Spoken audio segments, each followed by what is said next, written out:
পাকিস্তানের মাটিতে লাহোরের আলো ঝলমলে মাঠে একটা রাতে দুই বাংলাদেশি মিলে এমন কিছু করলেন যা পিএসএলের ইতিহাসে আগে কখনো হয়নি। একজন ব্যাট হাতে ঝড় তুললেন, আরেকজন বল হাতে মুলতানকে ধুলোয় মিশিয়ে দিলেন। পারভেজ হোসেন ইমন, বয়স মাত্র ২৩, বাঁহাতি ওপেনার, পিএসএলের মঞ্চে প্রথমবার। প্রথম ম্যাচে ১৪, দ্বিতীয় ম্যাচে ১২। সমালোচকরা প্রশ্ন তুলতে শুরু করলেন, এই মঞ্চ কি সামলাতে পারবেন এই তরুণ?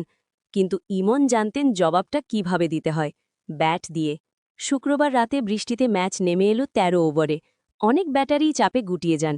ইমন ঠিক উল্টোটা করলেন। প্রথম বল থেকেই ব্যাট চওড়া করলেন। পিটার সিডলকে বাউন্ডারি দিয়ে শুরু। তারপর নামাজের ১ ওভারে পরপর ২ ছক্কা, লং অন, কাউ কর্নার। সেই ওভারে আরেকটা বাউন্ডারি। পরের ওভারে এলেন ফয়সাল। প্রথম বলে কাভার দিয়ে ছক্কা, দ্বিতীয় বলে স্কোয়ার লেগে ছক্কা, তৃতীয় বলে লং অফের উপর দিয়ে ছক্কা। ৩ বলে ৩ ছক্কা। মাঝে তখন স্তব্ধতা। 50 হওয়ার কথা ছিল, কিন্তু মোহাম্মদ ওয়াসিমির এক্সট্রা বাউন্সে পুল করতে গিয়ে ডিপ মিডউইকেটে ক্যাচ দিলেন। সাই 50 থেকে মাত্র ৫ রান দূরে। তবু ১৯ বলে ২-৪-৫ ছক্কায় ৪৫ রান, স্ট্রাইক রেট ২৩৬। অপর প্রান্তে মোহাম্মদ নাইমও ইমনের আগুনে উদ্বুদ্ধ হয়ে গেলেন। দুজনে মিলে ৫১ বলে গড়লেন ৮৬ রানের ওপেনিং জুটি। নাইম শেষ করলেন ২৮ বলে ৭ রানে। আর এই দুই ওপেনারের ব্যাটিং ঝড়ে লাহোর কালান্দার্সে স্কোর উঠল ১৮৫ রানে। এবার বল হাতে মাঠে নামলেন মুস্তাফিজুর রহমান। এই পিএসএলের শুরু থেকেই তিনি অনবদ্য। প্রথম ম্যাচে ৪ ওভারে ১৯ রানে ১ উইকেট, দ্বিতীয় ম্যাচে ৪ ওভারে ২০ রানে ১ উইকেট।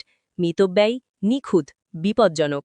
তৃতীয় ম্যাচে এলো উইকেটের পালা। প্রথম ওভারে তৃতীয় বলে স্লোয়ারে সাহিবজাদা ফারহানকে লং অনে ক্যাচ দিতে বাধ্য করলেন। ২৪ রানে বিদায়। তারপর তৃতীয় ওভারে মুলতানের সবচেয়ে বিপজ্জনক ব্যাটার শান মাসুদ ইতিমধ্যে ৪৪ রান করে ফেলেছেন। মুস্তাফিজ ফুলটস দিলেন। মাসুদ ভাবলেন সহজ বল, কিন্তু এলবিডব্লিউ। ৩ ওভারে ২ উইকেট। মুলতানের ব্যাটিং মেরুদণ্ড ভেঙে গেল। লাহোর কালান্দার্স জিতল ২০ রানে, পয়েন্ট তালিকায় উঠে এল ২ নম্বরে। আর বাংলাদেশের ক্রিকেট ইতিহাসে লেখা হল এক নতুন পাতা। পিএসএলের একই ম্যাচে একই বিদেশি ফ্র্যাঞ্চাইজিতে ২ বাংলাদেশি, একজন ম্যাচের সেরা ব্যাটার, একজন ম্যাচের সেরা বলার। ৩০ বছর ধরে ক্রিকেট দেখছি, কিন্তু এই দৃশ্য আগে দেখিনি। পারভেজ হোসেন ইমন আর মুস্তাফিজুর রহমান, এই দুটো নাম আজ লাহোরের আকাশে উঠছে লাল সবুজ পতাকার মতো। বাংলাদেশের ক্রিকেট এগিয়ে যাচ্ছে, এখন ছক্কার গতিতে। বাংলাদেশ ক্রিকেট।